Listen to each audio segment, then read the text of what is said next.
আগের ভিডিওতে যেহেতু বলেছিলাম আমি এই ভিডিওতে দেখাবো চড়ক কীভাবে ঘোরায়। তো হ্যালো গাইস, চলে এসেছি নতুন একটা ভিডিও নিয়ে। তো আমি বিকেলবেলা চলে এসেছিলাম মাঠে দেখতে চড়কটা কীভাবে বাঁধা হয়, মানে উপরে যেটা থাকবে সেটা কীভাবে বাঁধছে। তো এখানে দেখো শুরু হয়ে গেছে বাঁধার কাজ, ঠিকঠাক করতে হবে। আর এখানে সব একটা দাদুরা কাজ করছিল, মানে সব কিছু একটা পুরোনো যুগের ব্যাপার। তো মানে সব এখানে বাঁধার স্টাইলটাও দেখো একটু অন্যরকম, মানে সবাই কিন্তু এই জিনিসটা পারে না। তার জন্য দেখো এই দাদুটা কিন্তু অনেক বয়স, কিন্তু এই বাঁধা। তো দেখো কীভাবে জিনিসগুলো বানছে, মানে আলাদা একটা মানে পদ্ধতি থাকে জিনিসটা করা। তো এখানে দাদাটা আরেকটাদের সাথে কথা বলে নিচ্ছে যে কীভাবে কী করবে, নাকি আরও ঠিকঠাক করছে নাকি। তো এই দাদাটা দেখো, এই দাদাটা কিন্তু অনেক বয়স, মানে এই কাজগুলো যারা পুরোনো যুগের মানুষ বলতে গেলে তারা একমাত্র পারে, আর যারা নতুন তারা দেখে এখন শিখে নিচ্ছে বলতে গেলে। এখন সব দেখো দাঁড়িয়ে দাঁড়িয়ে দেখছে কীভাবে কী করছে।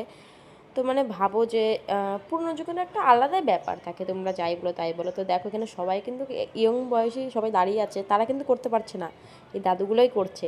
আর খেয়াল করে দেখছো তো বাসগুলো টোটালি সব নতুন। তো তোমাদের কি মনে পড়ছে বাসগুলো কোথাকার? সেই কাটা ভাঙার দিন সব চালান ছেড়ে যে সন্ন্যাসীগুলো নিয়ে এসেছিলো ওই বাসগুলো, তো সেই বাসগুলোতে। তো এইদিকে এখন দাদুরা মিলে ওই বাঁশটা কেটে নিচ্ছে। আগে দেখলে ছোটো ছোটো আর কি পিস ছিল বাঁশের, তো সেরকম কেটে নেবে, লাগবে আরও। তো এদিকে দেখো এখন বাঁধা প্রায় কমপ্লিটের দিকে হয়ে গেছে। আর এখন ওই দিকে নৌকার মতন একটা শেপ করে নেবে টেনে, যাতে আর কি নৌকার মতন শেপই করা হয়, ঘুরতে সুবিধা হয়। তো সেভাবে করা হয়ে যাওয়ার পর এখন নিয়ে আসছে চড়ক মন্দির থেকে। এখন চড়কটাকে সোজা করে দাঁড় করানো হবে।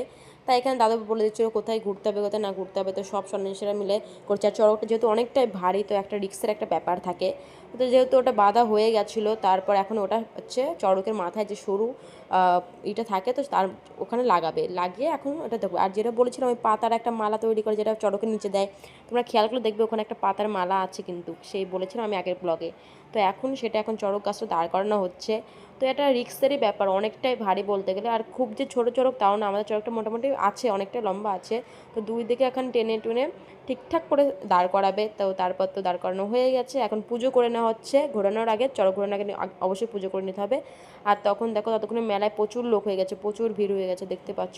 আমাদের মাঠটা একটু ছোট হলে কী হবে, প্রচুর লোক হয়। তো যারা বসি ফুটিয়েছিল তাদের এখন আর কি বাধা হয়ে গেছে উপরে, তো এখন তারা ঘোরানো হবে। আর এইভাবে টোটালি 108টা পাক দেওয়া হবে। তো তোমরা দেখতেই পেলে এইভাবে ঘোরানো হয়।